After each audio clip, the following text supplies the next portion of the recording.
Nostalgia can be a weird thing.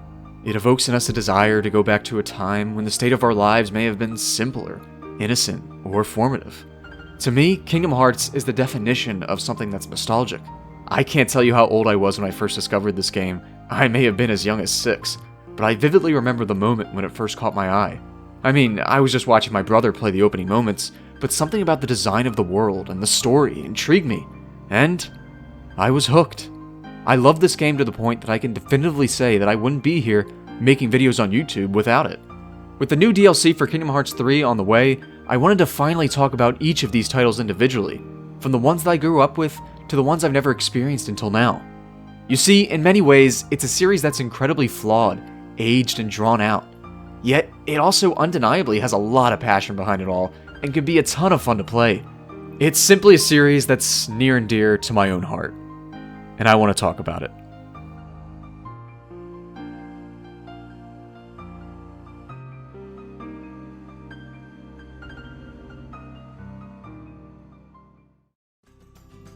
It's early in the year 2000, and Japanese developer Squaresoft, famous for the Final Fantasy franchise, is looking to start work on a new project for the PlayStation 2. However, from the start, this particular project was designed specifically to create a smash hit. It would be an early game for the PS2 that was story-based and would truly show the possibilities of the new hardware, with the longtime Final Fantasy artist Tetsuya Nomura behind it all. And this game would obviously turn out to be The Bouncer. Yeah, so The Bouncer was actually the first game that Nomura would work on for the PS2, believe it or not. It's nothing more than a simple beat-em-up, which kind of explains why it's kind of forgotten these days, but he did design the character art, and it was what he worked on the most when going into the launch of the PS2. However, following that, what Square would then look for was a product that would cater to both younger and older audiences alike, potentially even rivaling the likes of Mario himself. But they couldn't really get anywhere by themselves. Coincidentally though, Disney happened to share an office with Square at this time, and if any character could rival Nintendo's mascots, it would be none other than Mickey Mouse. It wouldn't be long before a literal chance elevator pitch to a local Disney executive would seal the deal on an official collaboration between Square and Disney Interactive. In February of 2000, production would officially begin on this unnamed project, with the artist Tetsuya Nomura volunteering to direct a game for the first time in his career. Nomura himself would go on to write an initial draft of this story, notably choosing to design it around original characters rather than selecting someone from Final Fantasy or Disney, giving them more creative freedom. However, while Nomura would initially attempt to capture a tale that was more akin to something you'd see in a traditional Disney film, he was advised by famed Final Fantasy creator Hironobu Sakaguchi to create a story that aligned more with the Final Fantasy games. This way they wouldn't alienate their existing fanbase. The end result would be a clash of franchises where the player would interact with self-contained Disney stories and popular Final Fantasy characters, all on a journey about the significance of childhood and allegorical hearts. Due to the nature of various universes combining into a single game, Nomura intended for the game to be called Kingdom, an allusion to Disney's Animal Kingdom amusement park. But they couldn't get the rights to that name, so instead they opted to add on Hearts to the title, since it was already such an important feature of the story, thus giving us Kingdom Hearts. But they had to throw in additional content into the story in order for that title to even make sense in the first place. And it certainly shows that's what happened, but more on that later. The design of the main character of Sora, also done by Nomura, was based around one concept. He's just a boy. It's a juxtaposition between the highly fantastical extremities seen in Disney and Final Fantasy, and it really helps give the plot the human element that it needs. There was an original concept design of Sora where he was this kind of anthropomorphic lion, but thankfully this would be changed. Apparently the staff thought the design was too similar to Zidane from Final Fantasy IX, which I agree with, so I'm glad they made this alteration. The action RPG Kingdom Hearts, as we all know it, would release in 2002 for the PS2, with a great deal of marketing and anticipation behind it. In 2013, it would have its then previously Japanese-only Director's Cut edition, titled Kingdom Hearts Final Mix, released in HD for the PS3 and later for the PS4 in 2017, which is the version I'll be looking at today.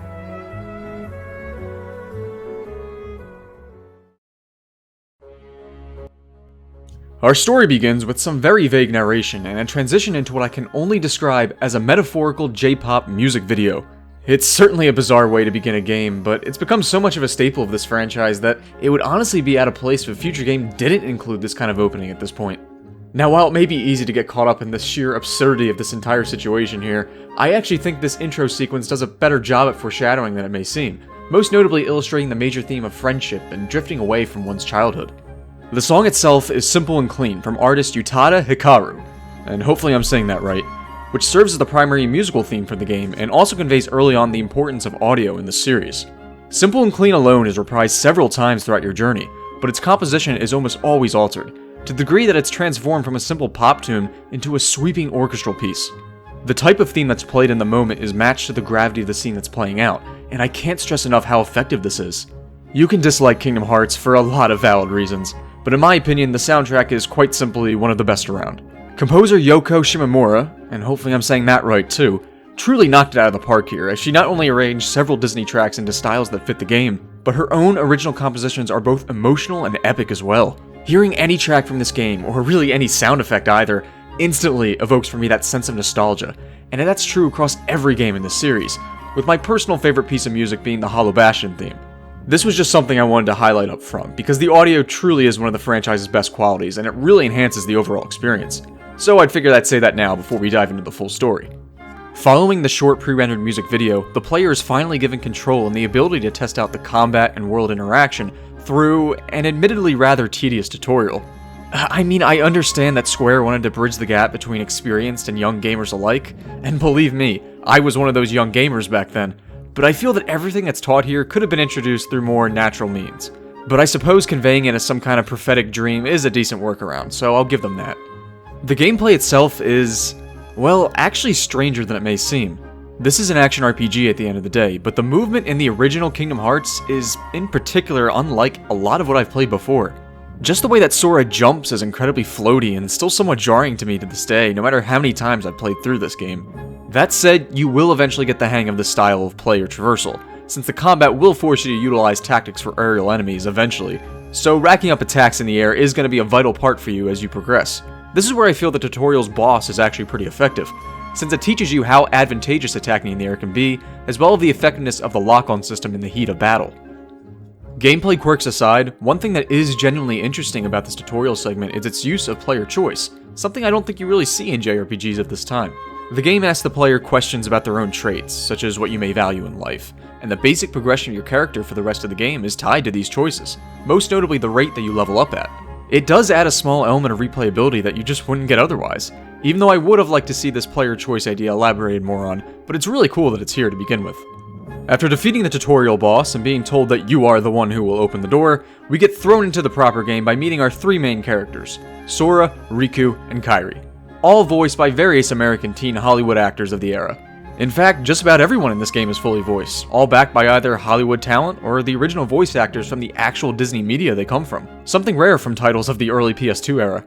Also, I suppose this is as good a time as any to mention that this game is surprisingly lip-synced to this voice acting, which I definitely didn't expect from a Japanese game, but it does come with a caveat: inconsistency.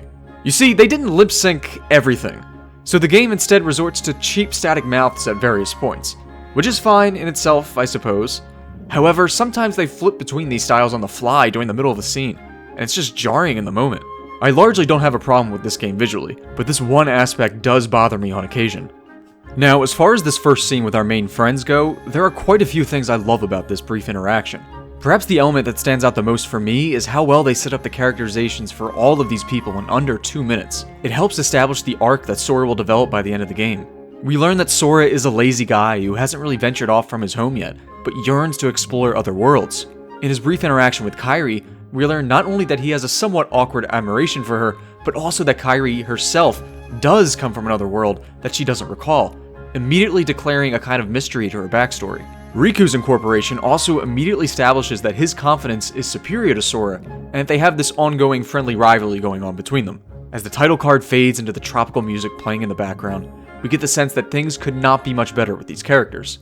So obviously that means something is doomed to go horribly wrong soon.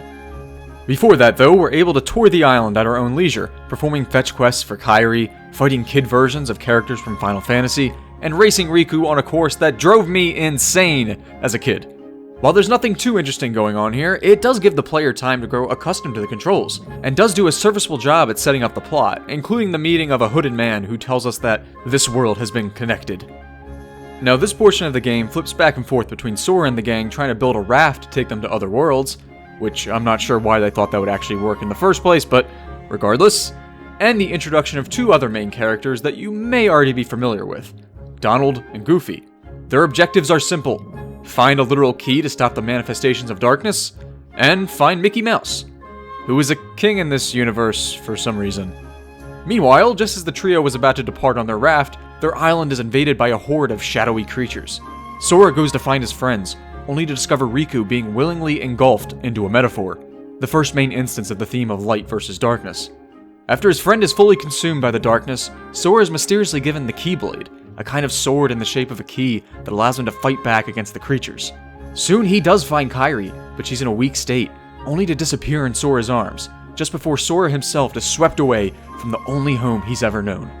After a repeat encounter with that shadow boss from the tutorial, our hero awakes to find himself in a distant city named Town, immediately filled with a rush of emotions and a desire to find his friends.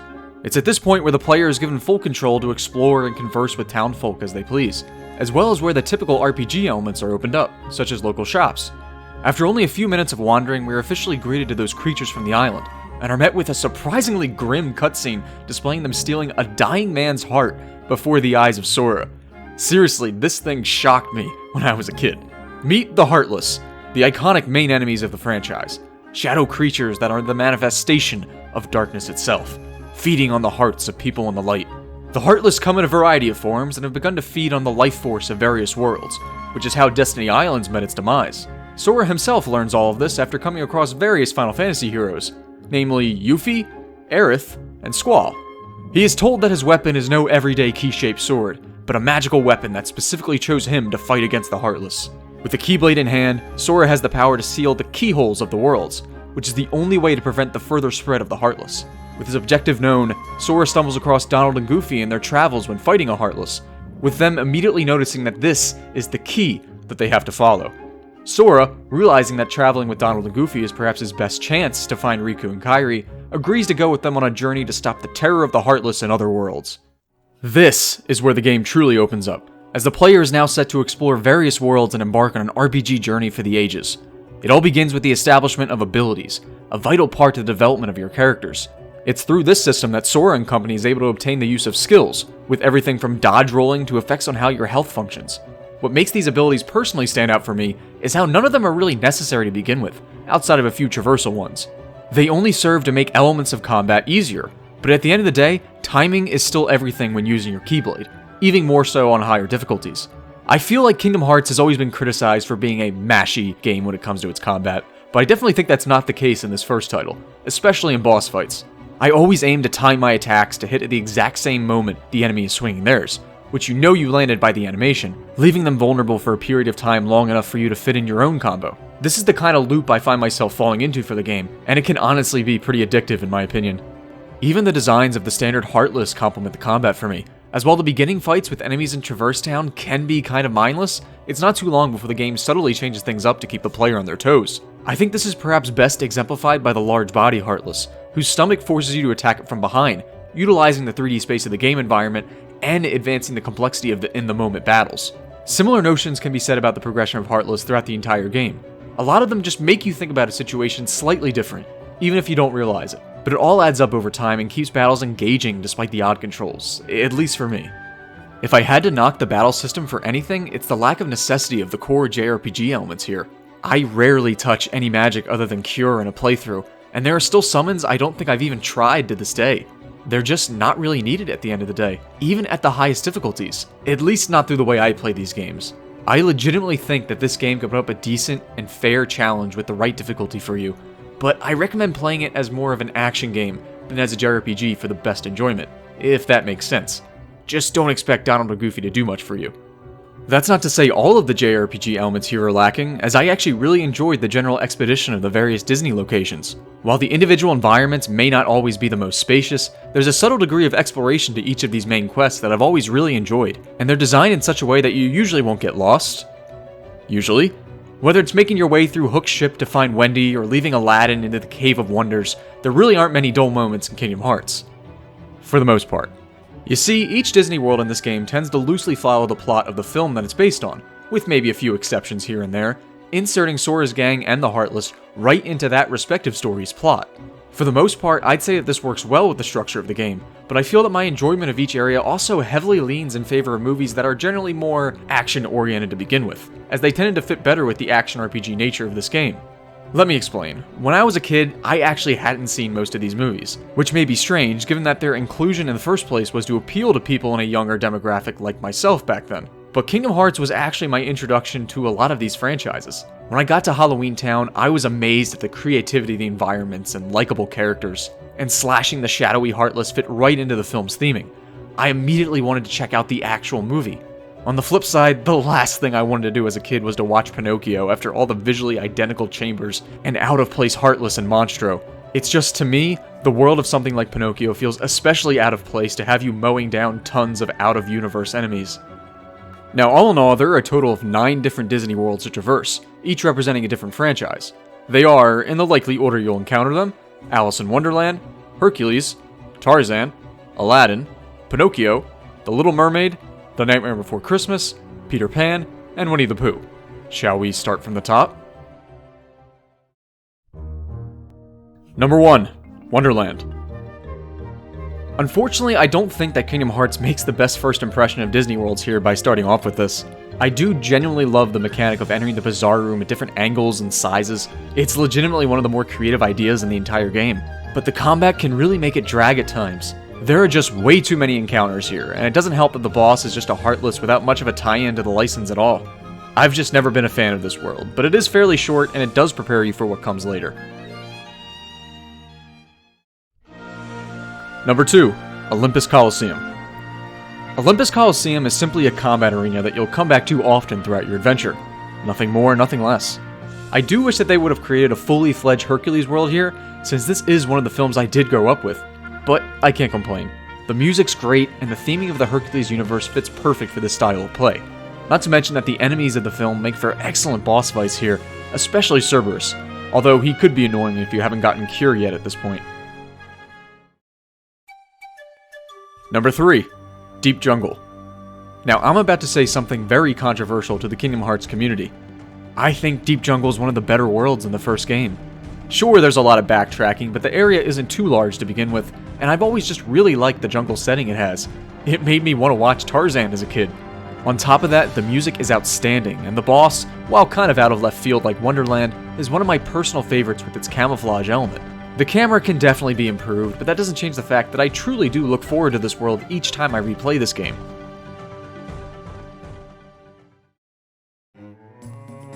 Number 4. Agrabah. To me, Agrabah is a good melding of these franchises, as it provides decent action that generally fits in well with the Aladdin fiction. Exploring the Cave of Wonders is a nice touch too, even though some of the puzzle solving leaves a lot to be desired, and that traversing the main rooms can be tedious to travel between. The resulting fights with Jafar are appropriately large scale, but are a bit of a disappointment due to them just being too easy. They end up just being you running around half the time. Also, even though it's obviously nothing compared to Robin Williams' performance, it's always great to see the genie in action. All in all, while Agrabah definitely isn't among my favorite worlds in the game, it's an entertaining enough time in its own right. Number 5. Monstro. Now, I obviously already talked about this world, but I really believe that this is the low point of level design in the series. Remember how I said that this game manages to have decent exploration without having you get lost all the time? Well, Monstro is the exception to that for me. I can't tell you how many times I've played through this game, but I still can't find my way through the main chambers, since everything looks the same. Maybe the developers wanted to include a classic Disney world out of obligation, but the end product of this just feels rushed to me. I don't get the inclusion of this world, I really don't. Number 6. Atlantica. Atlantica was the bane of my existence as a kid.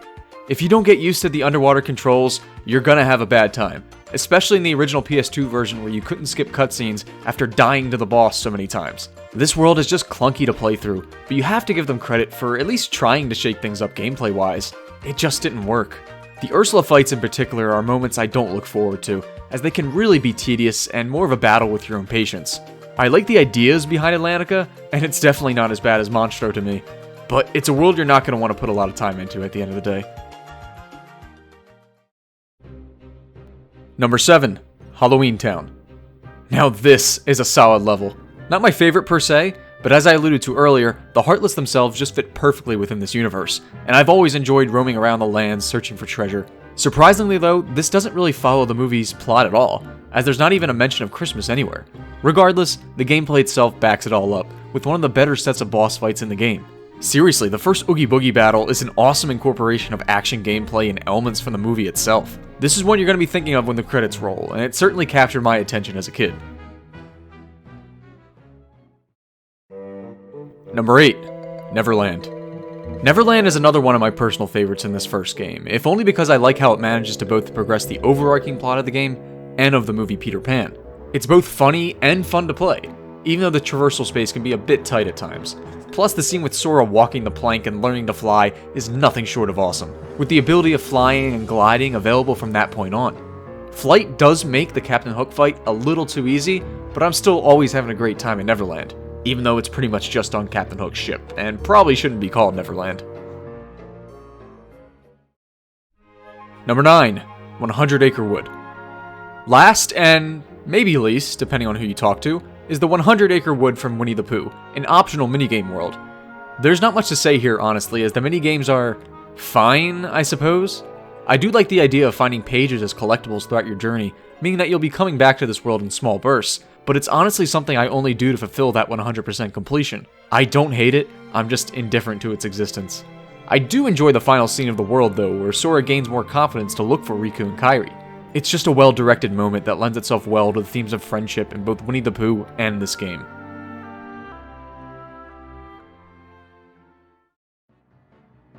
So, that's it for the Disney worlds in Kingdom Hearts. But before we jump into the final hours of the game, there's something I neglected to mention, the Gummi ship missions, which is how you'll travel from world to world. Look, I'll be honest, I've never really enjoyed these missions at all. I've never been a big rail shooter guy to begin with, but these segments in particular can just drag on and are way slower than something like Star Fox. There's an entire element of building your ship out like a Lego set that's interesting, but it's just unnecessary since you're probably not going to want to play these missions outside of the first time it's required. I can see what they were going for, and it does add a degree of variety to the package, but I think they missed the mark with this one. On the flip side, I also want to mention one of my personal favorite features of these games, the extra content. I consider myself a completionist when possible, trying to always get 100% and see everything in a given game, and I think Kingdom Hearts is the main reason why I have that tendency. There are so many extra boss fights and high-end items to get that it truly makes the conclusion of this game a ton of fun to play.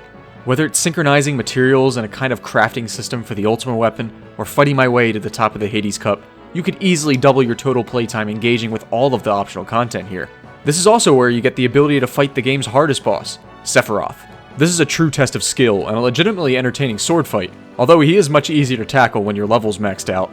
With all your best equipment in hand, it's time to go after Riku, and this is where we're going to be diving into spoiler territory, so consider yourself warned.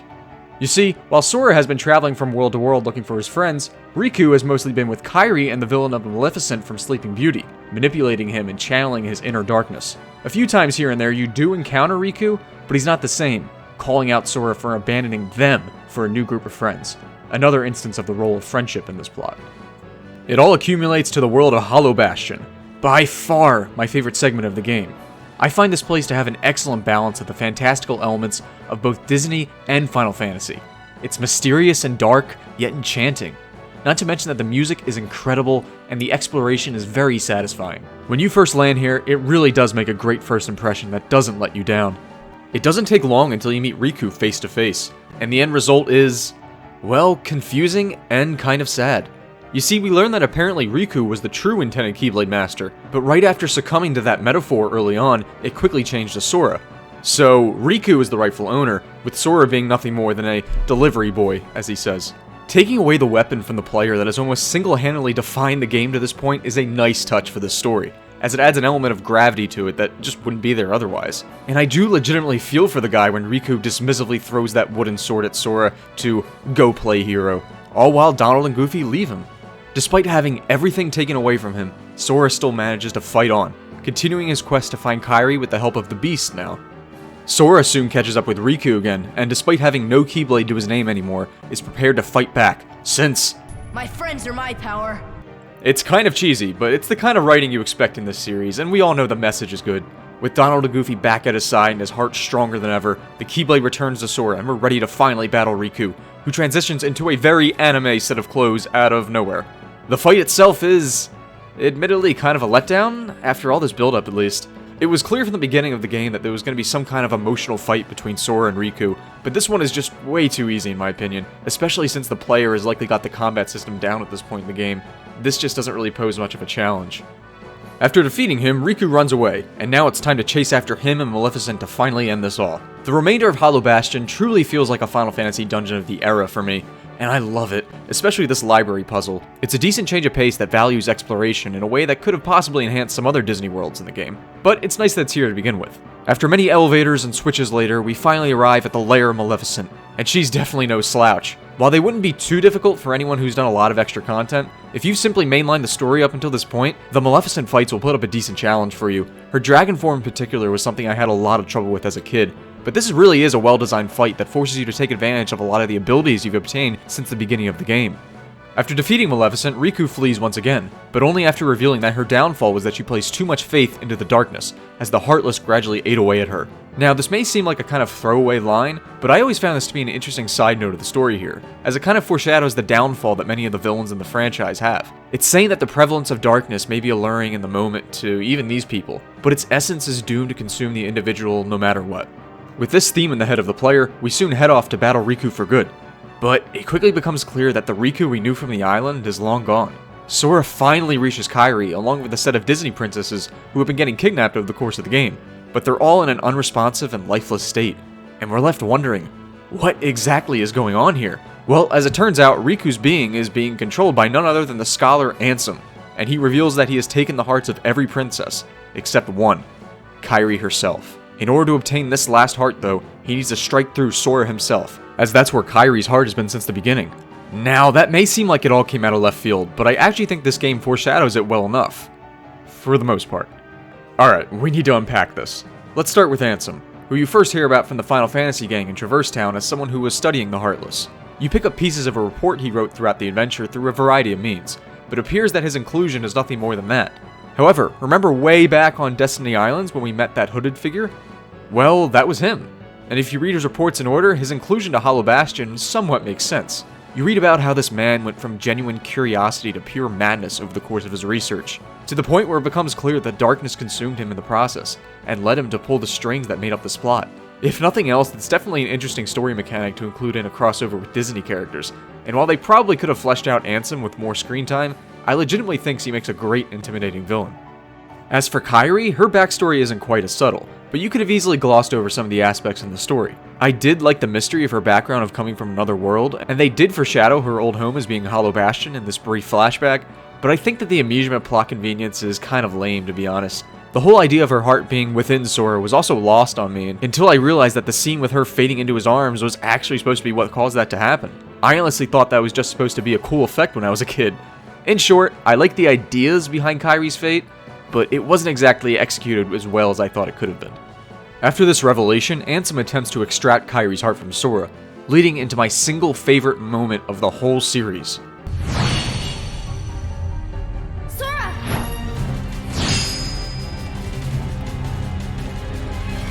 Forget it. There's no way you're taking Kairi's heart.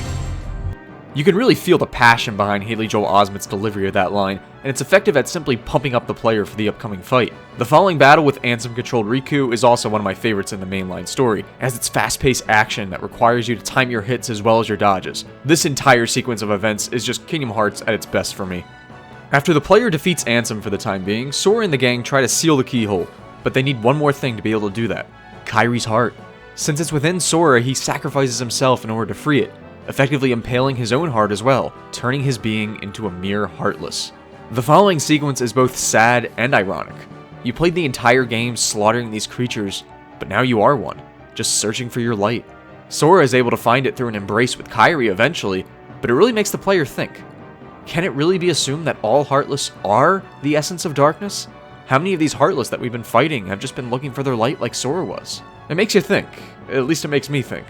After tying up a few loose ends, only one thing remains: stopping Ansem from reaching Kingdom Hearts, which is supposedly the source of all hearts in the world, and a part of why that I feel the ending of this story was a bit forced to make that title work.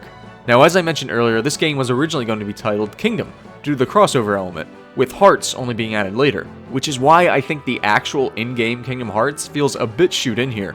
It's not something that's really foreshadowed too much as far as I can see at least, and I'm still confused on what exactly it is besides the source of all hearts. Like, what does that even mean in this context? I legitimately think that the confusion around the plot of the Kingdom Hearts franchise is largely overblown, but the very thing that the game gets its title from just isn't explained well enough in my opinion. But that's the end of my rant there. All that said, we're given a good luck charm from Kairi that Sora promises to give back, and then we head out to the end of the world, the final location of the game, and it's quite frankly an epic one to conclude on. This place is said to be the embodiment of all the destruction caused by the Heartless, and the end result is one of the more memorable parts of the entire game. The visual design of this world is simply outstanding, and even though graphically the game maybe hasn't aged as gracefully as its sequel, you have to love the pure uniqueness of some of these environments. Granted, this portion is fairly linear in comparison to other worlds, but the standard enemy encounters have never been more challenging, that's for sure, and the boss fights can be a blast. It's just an excellent setting for the finale. There's even a flying fight with the Chernobog from Fantasia that puts up a solid challenge. A subtle inclusion that I didn't even know was a Disney reference until a few years ago. A perfect fit for this game. I mean, I just assumed this was a Heartless when I was a kid. It all accumulates to the final confrontation with Ansem, where he begins with a monologue about his true intentions. You know, like all great villains. Ansem believes that darkness is at the core of every heart, but Sora's journey has taught him that while the lure of darkness may always be there, there is also always some hint of light within an individual, ready to combat it at any time. The resulting fight is a long one for sure, but it's honestly a bit easy overall, at least through my experience. There are three main portions of this battle: a collaborative standard affair with Donald and Goofy, a one-on-one duel with a ton of magic involved, and this really wild anime spaceship demon. Of all of these, my favorite is definitely the middle segment, as I think it complements the main mechanics of the game the best, and it truly feels like a final test of everything we've done so far. Phase 3 is, well, different I suppose. It certainly raises the stakes of the situation, but the theming just doesn't really fit with everything else that came before it. I mean, I think this would even be out of place in Final Fantasy. Also, this one segment can last up to nearly 20 minutes on its own without much of a worry of death. Unfortunately, by the end, you're just waiting for it to all be over. Once you finally conquer Ansem's final form, we find him on his last leg, begging for the darkness of Kingdom Hearts to aid him. However, to his surprise, it's revealed that Kingdom Hearts is in fact constituted of light, a reassurance of the metaphor that Sora stated just before the fight, due to Kingdom Hearts being representative of the core of all hearts.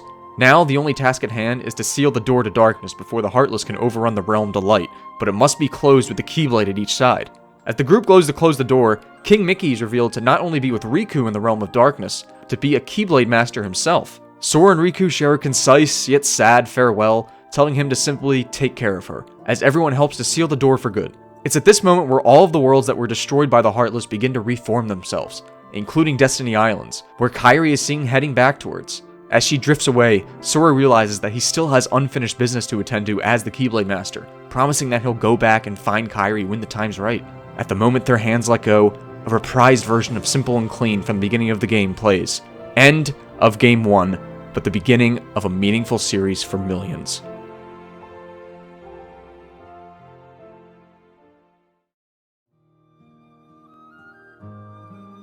Kingdom Hearts is an interesting game to play in 2020. On the surface, it may seem like the mechanics alone would cause a lot of new players to turn away, but I think there's merit in looking back at the game as a whole. This truly feels like a complete journey with characters that have a distinctive arc and that you will grow to love by the time the credits roll, and it's all backed by a solid gameplay loop. That said, I think it's a difficult game to recommend for someone in 2020, if only because I feel that it's something you really need to get your hands on to see around its flaws and why it's so special to so many people. On the outside, I feel like Kingdom Hearts is still seen as a largely ridiculous franchise that many refuse to take seriously. Maybe it's the Disney elements, or maybe it's the often cheesy script, I don't know. But to me, you'd be hard-pressed to find a more wholesome series. Seriously, in a time when the news seems to consist of nothing but an assortment of just about everything wrong in this world, there's something oddly refreshing about experiencing the overly optimistic messages that the narrative of Kingdom Hearts wants to tell you, even more so today than when I was a kid. Sure, things on the gameplay side of things, like the dated movement and combat, might be flashier and more polished in the sequels, but there's something in this first game in particular that I just keep coming back to.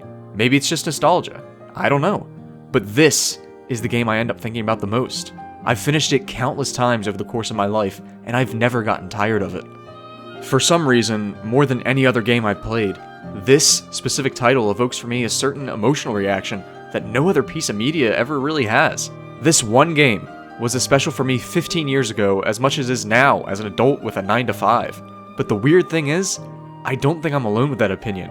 This franchise has affected so many players in similar ways with its themes and characters, and that really says something in my opinion. Kingdom Hearts as a franchise tries to largely tackle the idea of light versus dark, but another one of the main themes in this first game specifically revolves around childhood and letting things go for the better, such as when Sora had to let go of his home island to explore other worlds and meet new friends, but never forgetting the ones from childhood that made him the person he grew to be. It's important to maintain the positive bonds we had growing up, but it's just as important to put yourself out there and develop new experiences. I suppose nostalgia really is just a strange thing, because when I see the hands of Sora and Kairi drift apart, I think about the context of the plot, sure, but I also think about my own experiences with this game over the years. I think about the light and darkness that I've encountered over the course of my own life, and how that made me the person I am today. I think about the childhood that this game helped define for me, and how it's finally time to let that go for myself.